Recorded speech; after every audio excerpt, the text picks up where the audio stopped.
Hello, grade 3 learners. I hope you guys are all safe and healthy at home. Before we start today's lesson, I just want to ask you guys to please message me each day before around lunchtime, just so I know who's receiving the work. Let me know how you're finding the new platform, what challenges you're facing. Maybe we can work through them together, and just so I know who's actually receiving the work. Great, guys. Today we're going to be reading our anchor text. Let's begin. Great, guys. So this week's anchor text is Kamishibai Man by Alan Say. That's quite a difficult word to pronounce, but you can just try it out. Kamishibai Man. If you want to follow in your books, if you have them at home, I understand a lot of you guys don't, you can go to pages 319 all the way to 341. So it is quite a long text, guys, but we're just going to go straight into it. Not so long ago in Japan, in a small house on a hillside, there lived an old man and his wife. Even though they never had children of their own, they called each other Ji-chan and Ba-chan. Ji-chan is grandpa and Ba-chan is grandma. One day, Ba-chan said, Ji-chan, you haven't said a word in 3 days. I've been thinking how much I miss going on my rounds, he said. Bachan stared. How many years has it been? She asked. Yes, quite a while, but my legs are good and I've kept the bicycle in good order. I don't know, but one day won't hurt, I suppose. Should I make some candies? That would be very nice, Ji-chan said. The next day, Chi-chan rode his bicycle down the hillside and in the first light of morning. How many years has it been? He asked himself.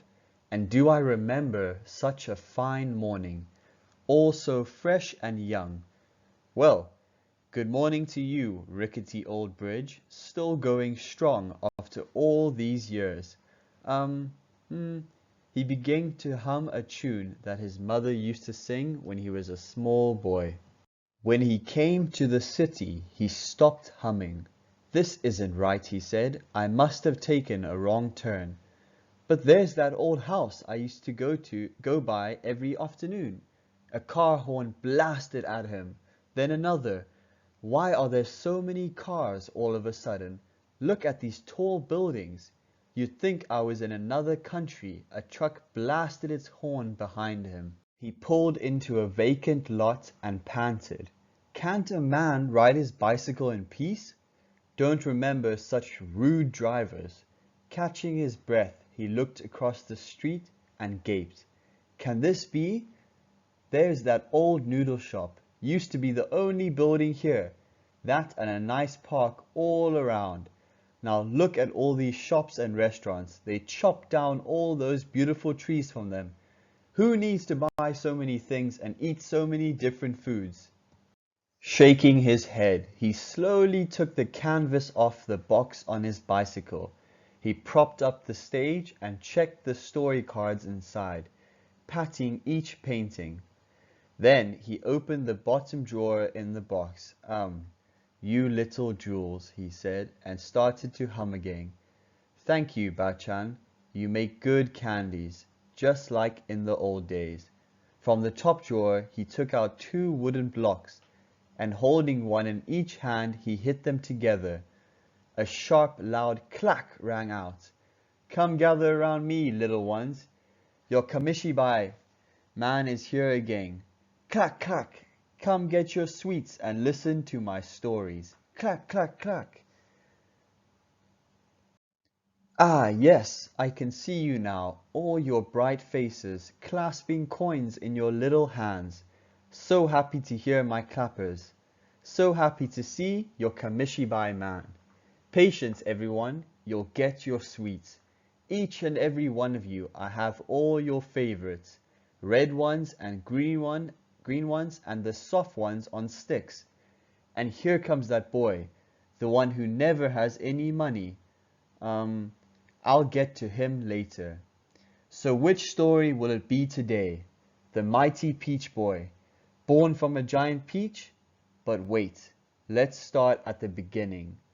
Long, long ago, there once lived an old man and his wife who had no children. After the Peach Boy, the Bamboo Princess was a nice change, a gentle story. Then my favorite, the old man who made cherry trees bloom. And when I was finished, you all went home happy, except for that poor boy. Would you like a candy? I asked once. He said, I don't like candies, and ran away. Then one night I was going home and saw a crowd of people gathered in front of a shop. They were staring at something called television. I was curious too, but not for long. It showed moving pictures. They were all jerky and blurry and had no colors at all. It wasn't long after that when television antennas started to sprout from the rooftops like weeds in the springtime. And the more they grew, the fewer boys and girls came out to listen to my stories. How can they like those blurry pictures better than my beautiful paintings? I asked. But there was nothing to be done. As I went around the familiar neighborhoods, the children started to act as though they didn't know me anymore. Even so, I went on clacking my clampers, and one day a little girl poked her head out of the window and shushed me. Imagine, a little girl shushing me. The Kamishibai man was making too much noise. I sat on a park bench and ate a candy for lunch. How could the world change so quickly? Was I a bad storyteller? Then that boy came, the boy who didn't like candies. Why aren't you watching television? I asked. I don't like television, he said. But you like my stories, I said, and he nodded his little head. I got up and set the stage. What's your favorite story? I asked.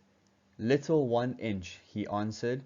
So I told him the story of a brave little boy who was only 1 inch tall. And as I told the story, the boy never looked at the picture cards in the stage. He was looking at me the whole time with his mouth wide open. He even smiled now and then. When I finished the story, I started to take out some sweets to give him, but he was already running away. Wait, I shouted, but he kept running and never turned his head. That was the last time I saw that boy. That was the last day I was Kamishibai man. I was that boy, a loud voice cried out. Startled, the Kamishibai man looked up and saw that a large crowd had gathered before him. We grew up with your stories, someone else shouted. Tell us, little 1 inch gang, and the Bamboo Princess, the Peach Boy. He started to say something, and people began to clap their hands. He took a deep bow, and the applause got louder. A young man with a movie camera struggled up to him. They bowed to each other, and as the old man gave him a candy, a roar went up. Look, he has all the same old sweets, just like the old days. And the office clerks and shopkeepers, bankers and waitresses, housewives and deliverymen all lined up in a big circle around the Kamishibai man. It was dark when he got home. Bachan was watching the evening news. The Kamishibai man was the featured story. I see you had a busy day, she said. It was a good day, Chi-chan nodded. Will you be going out tomorrow? Yes, and the day after. Then you need more sweets. That would be very nice. Could you make it twice the usual amount? I'll see if I have enough sugar, she said, and shut the television off.